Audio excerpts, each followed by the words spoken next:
Sa iba pang mga balita, 30 individual ang personal na ginawaran ng parangal ni Pangulong Rodrigo Duterte Lunes ng gabi sa Palasyo ng Malacanang dahil sa kanilang natatanging sipag at ambag sa lipunan.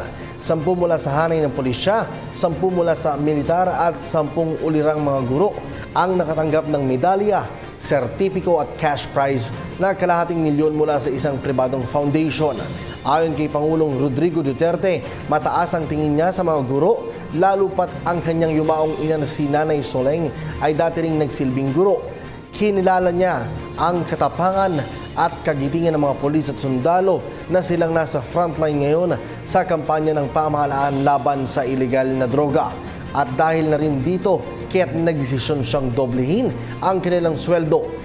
Nangako naman ang Pangulo na sa ilalim ng kanyang panunungkulan ay hindi niya sila papabayaan. Ako po si Cathy San Gabriel. Subscribe na sa PTV YouTube channel. I-click lang po ang subscribe button.